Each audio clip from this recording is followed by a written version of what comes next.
د ترمذی شریف حدیث دی عزیزان پیغمبر علیه الصلاۃ والسلام فرمایي الحسن والحسین امام حسن او امام حسین سیدا شباب اهل الجنه د جنتیانو ځوانانو سرداران مشران هغه یو حسن دی او بل چې دی هغه حسین دی رضی الله عنهما. عزیزانو معلومه خبره ده لسم د محرم الحرام چې دی هغه امام حسین رضی الله تعالی عنہ شهید شوی دی خپل سره د الله په لار کې ورکړی دی خپل قربانی د دین او اسلام د پاره ورکړی دا مشتي ټول تر معلومه ده په دې کې شک شوبه چې د اغستانه او بیا دا یو خبره بل زده کوي عزیزان د امام حسین رضی الله تعالی عنہ شهادت د خالص دا پیغام دی چې د دین د پاره د خدای د پاره د رسول د پاره ځان قرباني کول دا د دین نوم دی. بیا بل خبره دا د عزیزانو چې امام حسن او حسین دا ډېر غټ مقام لري دا دونه لوی مرتبه لري. پیغمبر علی السلام فرمایي د حسن او حسین سره محبت کول دا زما په خاطر دی که څوک بغض ور سره کوي دا زما په خاطر که څوک دشمنی ور سره کوي زما په خاطر که محبت کوي دا زما په خاطر. روایتو کې راځي یو بزرګ فرمایي ما یو سړی ولیدی چهره د خنجر و ما پوښتنه وکړه دا خیر دا څنګه صدا ول دا هغه سړی دی چې پر حضرت علی کرم الله وجه باندې به د ورځې خامخا سل ور لعنت وایي پر علی دی لعنت پر کورنۍ دی لعنت پر علی دی لعنت نعوذ بالله نعوذ بالله پر کورنۍ وای چهره د خنجر و د خنجر دا الله په دنیا کې لا دا شور مسخ کړ. او بیا حسن او حسین پر پیغمبر علیه السلام دومره ګران وو شواهد النبوه ولا عجب نه ولا د خبره لیکل ډیر عجب ویل ول پر یو څنګه باندې د پیغمبر علیه السلام ابراهیم ناستول چې د پیغمبر سم زوی د ماریه قبطیه سو پر بل څنګه باندې حسین امام حسین رضی الله عنه دواړه ناس نبی اسلام ډیر خوشاله دی یو مسیدی بل زوی دی جبرائیل امین علیه السلام را علی شواهد النبوه ولا مولوی صاحب لیکل دي چرالی ولیا رسول الله فرمای په دې دواړو کې یو درڅخه اخلم کوم یو دی خوښ په دواړو کې یو درڅخه اخلم ستا خوښ هغه درڅخه اخلم. پیغمبر سم سوچ وکي بیا ټول ابراهیم را سواخ ابراهیم دی وفات ابراهیم تقریبا د ټول سمیاستو چې وفات بیا چا پښتنه جنې وکړه چې یا رسول الله نو ولید حسین نو ورته ویله حسین رضی الله عنه دا زوی دی قربانی ویلې ولما ویلې چې زوی قرباني کوم زما په زړه تیریږي غمونه چې لمسی قرباني کوم د فاطمه په زړه غمونه تیریږي نو لهذا د فاطمه غمونه نه سم برداشت ولای پر خپل زړه به تیری کوم دا خبره ابراهیم می قرباني کوي دا د خپل زړه زورې ګرځي پر ما تیریږي او چې لمسی شهید شي نو خبره خو ګرځي وادي ته متوجه کیږي ول بیا فاطمه چې داغه د خبرو تاب نه لري ما د فاطمه په خاطر خپل زوی قربان کړي او د خپل د لور پریشانی چې د اغمانه در باندې ورکړي پیغمبر سم امام حسین واخستي په غوځي کې بیا به ویله ول ما زوی پر د باندې قرباني کوي ما زوی د لپاره قرباني کوي. او بیا جب خبره داوا یو ورځ امام حسن نبی علیه السلام پر خپل وجه باندې راخستي چې راخستي حضرت ابو هريره سي روایت دی وای دا خلیص کښنیا بچانولو دا لاړې ته یودلې دا د پیغمبر سم پر چهره باندې پر زر مبارک من دا لاړې دای سره روانه وي اچ یو وزر پاک نبی علی السلام نه کړ او دا واغه چا تورمان میږي چې د نیستی زامنی یو زوی دی یو المسید دی بس دا هغه چا د چا اته زامنی ازمر د ملګری است چا دول زامن راوړي چا پنځلس راوړي اخر په نموم نه رسیږي په کوزدو په ودویم نه رسیږي بیا د و زمانه ناسالی اولاد یې ماته ته وختي خبره کړي و سړی ته الله واته زامن شپر زامن اعلی خوندور ځوانان زامن ور کړي و بیا چا پښتنه جنې وکا ول پر دنیا یو ارمان لري ول و پر دنیا یو ارمان لرم ول کم ارمان لري او چې د ازما د ځوانانو زامنو جنازې مې لیدلې دغه یو ارمان لرم صحیح سلو دا چې د مور پلار صحیح نه پرمانه بیا توري راشي ودیږي ته ودرېږي. نو پیغمبر علیه الصلاۃ والسلام د المسید زامن خنو زامن ژوند نه پاتېدل او دغه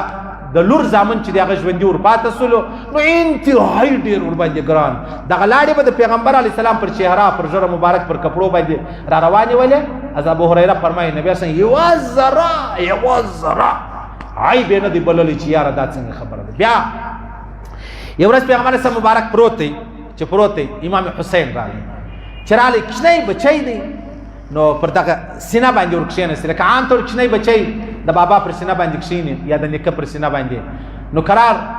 امام حسین چې دی هغه بولي وکړلې وړې بولې چې وکړلې صحابه په منډه راوغورځېدل چې الله د نبي علیه السلام بدن چې کپړې مپړې نه نه کار به نه پلري پر دا هغه ځای یې پرېښوئ چې کله د امام حسین بولې ختمې سولې بیا پیغمبر علیه السلام را ولاړ شو د یې لرې کوي خپله سینه مبارک یې هم پرېنځوله کپړې هم پرېنځولې ته د دې ځای اندازه ولګوه زموږ خلک پر دې تورې کوروالا ته طلاق ورکوي طلاق چې تا کښنی ولې نه و تړلی ولې دا خبره وله ولې زه د مېلمنو پر مخ وشرمولم پیغمبر علیه السلام دا بولې هم پر خپله سینه باندې برداشت کې بالکل د ته تکلیف نه دی ورکړی چې امام حسین ژر یې کړی وای لرې کړی وای نه دا خبره نه و دې ته هغه رښتیا محبت و حقیقي محبت چې دی هغه و دې ته ویل کېږي ډېر پر ګران و انتهایي ډېر پر ګران و ورځې پر وژه باندې پر یوه وژه امام حسن دی پر بله وژه باندې امام حسین دی دا یې راخیستي دي نبی علیه السلام فرمایي الا اخبرکم بخیر الناس ای خلکو زه تاسو ته خبر درکړم بهترین انسانان ویلې ولدا چې کوم زما پر وژو دي نیکه انا دا په ګرد کائنات کې نسته او دا هغه رقم ماما او دا هغه رقم خاله په ګرد کائنات کې نسته دغسې د دې چې کوم اکا دی او دا هغه رقم د دې چې کوم اما ده دا په ګرد کائنات کې نسته څنګه خبره ده ولدا چې کوم زما پر وژه دي د دې کوم نیکه چې دی هغه زه یم او انا چې د هغه خدیجة الکبرا ده صحیح سلو پلار چې دی هغه علی دی مور چې د هغه فاطمه ده ماما یې څوک وشوی ماما د دې دواړو ماما هغه قاسم وشوی پیغمبر صلی خپل زوی وشوی قاسم ولدا د حسن او د حسین ماما دی صحیح سلو او د فاطمه خو ورور کې دی صحیح سو ویلې ولدا دا ماما دی د چا د دې دواړو او بیا وویلې ول اکا چې کوم دی هغه هم جنتي دی څوک لکه حضرت جعفر رضی الله تعالی عنہ دا هغه رقم والاما چې کومه ده ام هاني د حضرت علي کرم الله وجهه خور ده ولدا دا په ګرد دنیا کې د دې جوړه نسته بیا و فرمایله نیکه یې هم جنتي دی انا یې هم جنتي ده ماما یې هم جنتي دی اکا یې هم جنتي دی خاله یې هم جنتي ده خالګانې خو رقیه او کلثوم وا زینب او دا هغه رقم بیا و فرمایله چې مور یې هم جنتي ده او پلار یې هم جنتي دی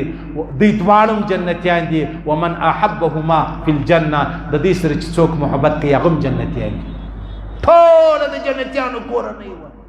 دا یو دسته وه د ګلانو بیا روایاتو کې راځي یو ورځ پیغمبر علیه السلام چې دی هغه خپل مانځه جومات ورکوي چې جومات ورکوي نو خاص پیغمبر سجدې لره ولاړ دونه ډېر په سجده کې وو صحابه هم ډېر پریشان وو چې خدا نه خواسته په پیغمبر علیه السلام څه وسو که څه پیښه سوله دا ولې سر نه راپورته کوي په نورو سجدو کې خو مختصرې ولې نو خیر یو وخت له پیغمبر علیه السلام سجدې سر راپورته کوي بیا صحابه پوښتنه وکړه یا رسول الله وحی راتللې وحی رالې چې دونه وځنډېدې ول یا ول نو ولې وځنډېدې ول زه چې سجدې لره ولاړم په حسن او حسین کې یو رالو زما پر وژو راکښېنستل چې راکښېنستل نو ماته خوند نه راکوي چې زه سر راپورته کړم دی به یې لس یا ګزار سي نو زه پر سجده وم چې کله دی خپله لیرې سو بیا ما د سجدې سر چې دی هغه راپورته کړي دا په لمانځه کې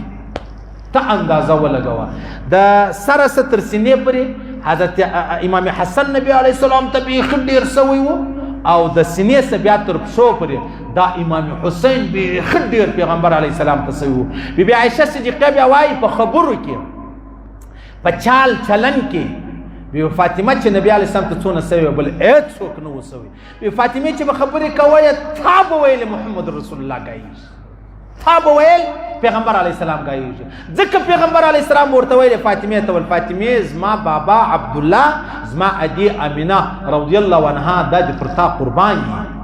د پرتا قربانی خو خیر عزیزانو دین چې هغه د قربانی نوم دی پیغمبر اسلام فرمایي وای دغه حسن او حسین دا د جنتیانو د ځوانانو سرداران دي ابو بکر او عمر رضی الله عنهما دا د مشرانو سرداران دي په جنت او بیا پیغمبر علیه السلام فرمایي زه به د هغه چا شفاعت د قیامت په ورځ کوم چې چا زما د اهل بیت سره ښه کړي دي پیغمبر اسلام فرمایي زه روان یم زه ورته دوه شیان در پرېږدم قرآن او خپل اهل بیت دا تی ټینګ کوئ تاسو به ګمراه نسئ تاسو به ګمراه نسئ. پیغمبر اسلام فرمایي څوک چې زما سره مینه لري صحیح سلو هغه به د زما د اهل بیت سره مینه لري، او که یو سړی زما سره بغض کوي د دې سره به خامخا بغض کوي. که یو سړی ته زد نبی اسلام فرمایي در اساته سړی مؤمن نشي جوړېدلی تر ځان زنه مور نږدې سوی تر اولاد زما اولاد نه ور نږدې سوی، در اساته سړی مؤمن پاتېږي نه. خو خیر امام حسین رضی الله تعالی عنہ خپل بچان کورنۍ اویا تنه دا سرونه د الله پر دین ورکړلو، د الله پر دین ورکړلو. فرمایي منصور فرمایي وای ما خوب ولیدی، خوب چې ولیدی نبی اساس ما سره ډیر خوشاله و. شاه عبدالقادر جیلانی صاحب فرمایي چې خوشاله و. بیا ما د حضرت حسن بصري څخه پوښتنه وکړه، وای دا ما ته زما خیال د پیغمبر سره د کورنۍ سره د شک کړی مال وو د یزید په خزانه کې د امام حسین سر پروت ما راواخست، بیا غسل بیا کفن مپن هر شي چې و هغه ما دفن کړي. ول دغه وجه ده چې د الله رسول الله تعالی راځو. امام حسین چې دی هغه تقریبا په 1 سنه هجری کې تقریبا د لسم محرم لسم ولا ځان قرباني کوي، ژوند قرباني کوي، وطن قرباني کوي، زامن او اهل وایل ټول قرباني کو. نن یو ما ته دار اشکاره کړله چې د دین د پاره، د اسلام د پاره، د قران د پاره، د خدای د پاره، د رسول د پاره سر قرباني کول دا اعزاز دی، اعزاز دا پریشانی نه ده، دا افسوس نه دی، هیڅ د افسوس خبره نه ده. خو خیر الله رب العزت دومره رحمتونه ور باندې ووري چې څومره د الله په علم کې الله دې دومره رحمتونه د دې نصیب کې چې څومره د الله په قدرت کې الله دې ومشت توفیق راکړي، د دې احترام وکړو، د دې قدر وکړو، د دې عزت وکړو، د په شنامه یاد کو، د بد نموس نعوذ بالله مشکرک وکړو، نفرت وکړو، او دا غره کوم الله رب العزت د دې شفاعت زموږ لپاره نصیب کړي. الله دې د ټول صحابه قدر مشترا نصیب کړي، الله دې د ټول صحابه احترام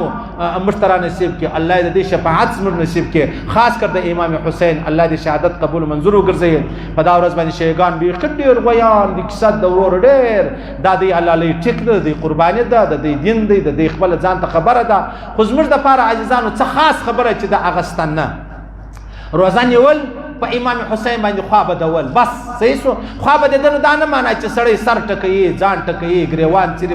بل خیرات په وسه پراوله ښه خبره ده، نن یې کوي سبا یې کوي څو ورځې بعد یې کوي څو ورځې مخکې، هېڅ بده خبره خو نه ده، هېڅ بده خبره نه ده. زما خپله مشوره وتې ته دا ده چې تی 10 روپۍ یا 20 روپۍ پټو ته وراچوئ، دا د امام حسین په خاطر، دا د دین په خاطر، د دین د قربانۍ په خاطر. به خبره خلاصه ده. که د چا قرآن په وسه پره ده هغه د قرآن پسې ووایي، که د چا درود په وسه پره ده هغه دې ورپسې ووایي، که د چا نور قربانۍ هر څه 2 رکعته نفل د چا په وسه پره دي، 100 واره استغفار د چا په وسه پره دي، 100 واره کلمه د چا په وسه پره ده. خو منګره دین د قربانۍ نوم دی، قرباني هم یقیني حقیقي زموږ د کم ټګین نه صحیح سلو. خیر الله دې ویل اوریدل قبول منظور وګرځي، الله دې خپل احکامات پیغمبر سره مبارک طریقې را نصیب کړي، الله دې د شرمندګۍ او د رسوایي وساتي، الله دې د بعضو صحابو د دشمنۍ وساتي، الله دې ټول صحابه زموږ په نظر کې تر بابا او تر عادل محبوب کړي، الله دې دا توري مشتم را نصیب کړي چې مرو ویلا اله الا الله محمد